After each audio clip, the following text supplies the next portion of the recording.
दोस्तों, कोई इंसान बुरा नहीं होता। बुरी होती है तो बस किसी इंसान की मानसिकता। और कभी कभी इंसान अपनी गलत मानसिकता के कारण अपनी ताकत का दुरुपयोग करने लगता है, जिससे उसका अहंकार तो बढ़ जाता है, परंतु इस दिखावे के चक्कर में वो अपनी असली ताकत कहीं खो देता है। तो चलिए दोस्तों, इस कहानी के माध्यम से हम जानने का प्रयास करते हैं कि बुद्ध के कहे अनुसार असली ताकत का मतलब क्या है। और हम ये भी जानेंगे, यदि किसी इंसान ने अपनी ज़िंदगी में ढेरों पाप किए हों तो भी वो इस अनोखी शक्ति को कैसे पा सकता है। तो कहानी को अंत तक देखिए और अपनी खोई हुई शक्ति का इस्तेमाल करके अपने जीवन को सुखी और समृद्ध बनाइए। तो चलिए कहानी शुरू करते हैं। पुराने भारत में एक मगध नाम का राज्य था। ये राज्य भारत के संपन्न राज्यों में से एक हुआ करता था। उसी राज्य में सोनपुर नामक एक गांव भी था। वहाँ के लोग अंधेरा होते ही अपने अपने घरों में घुस जाते। कारण था अंगुलीमाल, जो कि एक बहुत ही खतरनाक डाकू और लुटेरा था, क्योंकि वो लोगों को लूट कर उनकी हत्या कर देता और लोगों के बीच डर बनाए रखने के लिए वो मरे हुए लोगों के हाथ की एक उंगली काट कर अपनी माला में पिरो लेता और हमेशा ही उसे अपने गले में पहने रखता। अंगुलीमाल, जो बचपन से ही मगध के जंगलों में पला बड़ा और वहीं एक गुफा में उसका ठिकाना था, और जिस गुफा में वो रहता, लोग उस दिशा की तरफ देखने से भी घबराते थे, क्योंकि अंगुलीमाल का डर लोगों के दिलों के बीच बैठ चुका था। एक दिन गौतम बुद्ध सोनापुर से गुजर रहे थे, तभी उन्होंने लोगों के चेहरों पर गौर किया तो उन्हें लोगों के चेहरों पर एक चिंता की झलक दिखी।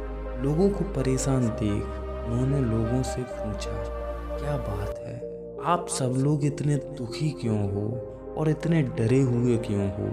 तब लोगों ने बुद्ध को अपने डर के बारे में बताया।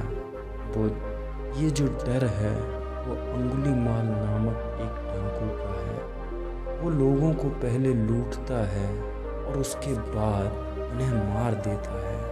इसी वजह से सारे गांव वाले उसके नाम से भी घबराते हैं और वे कहते हैं, हे प्रभु, अब आप ही बताइए, हम सब क्या करें। गांव वालों की सारी बात सुनने के बाद गौतम बुद्ध ने कहा, अच्छा तो ये बात है, क्या आप लोग मुझे बता सकते हैं कि अंगुलीमाल रहता कहाँ है।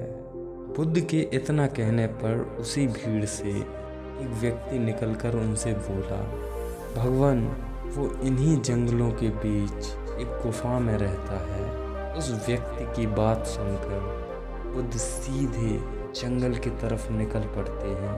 गांव के लोगों ने उन्हें बहुत रोकने का प्रयास किया, परंतु उन्होंने किसी की ना सुनी और बिना रुके जंगल की ओर बढ़ गए। जैसे ही वो अंगुलीमाल की गुफा के सामने पहुंचे, उसी वक्त अंगुलीमाल भी हाथ में तलवार लिए अपनी गुफा से बाहर निकल रहा था। बुद्ध उसे अनदेखा कर आगे बढ़ जाते हैं। ये देख अंगुलीमाल बुद्ध का पीछा करने लगता है।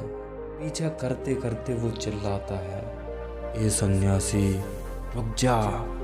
उसकी भारी भरकम आवाज़ सुनकर बुद्ध तुरंत रुक गए और पीछे पलट कर बोले, मैं तो रुक गया, भला तुम कब रुकोगे। तुम अपनी ये हिंसा कब बंद करोगे।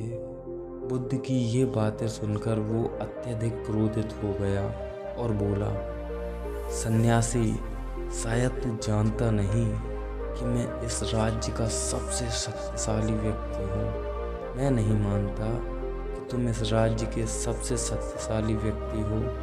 बुद्ध बोले। ये सुनकर अंगुलीमाल बोला, अच्छा अगर ऐसी बात है तो बता, मैं ऐसा क्या करूं जिससे तू मानेगा। कि मैं इस राज्य का सबसे शक्तिशाली व्यक्ति हूँ।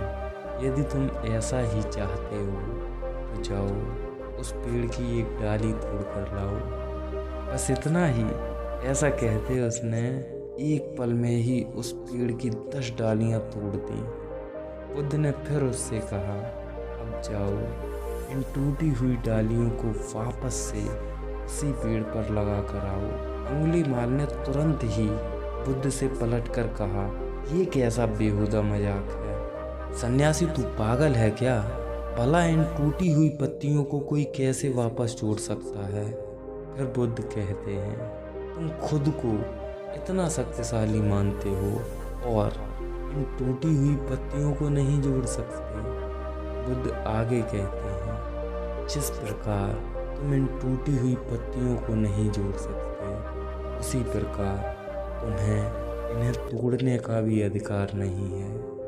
यदि तुम किसी को जीवित नहीं कर सकते तो तुम्हें उसे मारने का भी कोई अधिकार नहीं है। तुम किसी को सुख नहीं दे सकते तो तुम्हें उसे दुखी करने का भी किसने अधिकार दिया? यदि तुम किसी का भला नहीं कर सकते तो उसका बुरा करने की सोचने का भी अधिकार तुम्हें नहीं है।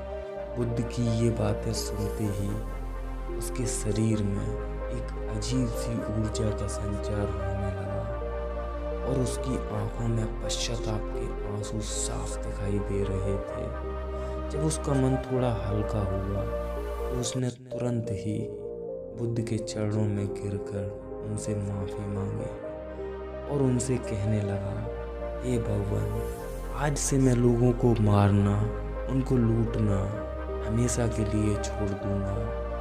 आज मुझे समझ आ गया कि असली शक्ति किसी को मारने में नहीं बल्कि खुद को बदलने में है, खुद के विचारों को बदलने में है।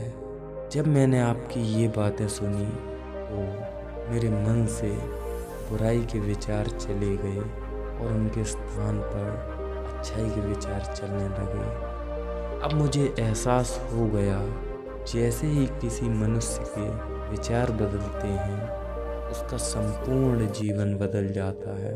महाराज, मेरी आपसे इतनी विनती है, मुझे आप अपना शिष्य बना लीजिए। बुद्ध ने उसकी विनती स्वीकार की और उसे अपना शिष्य बना लिया। आगे चलकर यही अंगुलीमाल अहिंसक नामक सन्यासी के रूप में प्रसिद्ध हुआ। तो दोस्तों, इस कहानी से हम 2 बातें सीख सकते हैं। एक ये कि इंसान ज़िंदगी के किसी भी मोड़ पर अपने जीवन को बदल सकता है।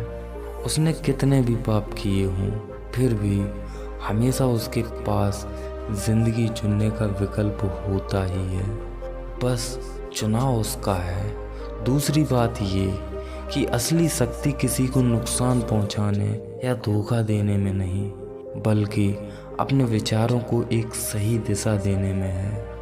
क्योंकि यदि बुद्ध की एक बात से अंगुलीमाल जैसे डाकू का जीवन बदल सकता है तो हमारा भी अवश्य बदलेगा।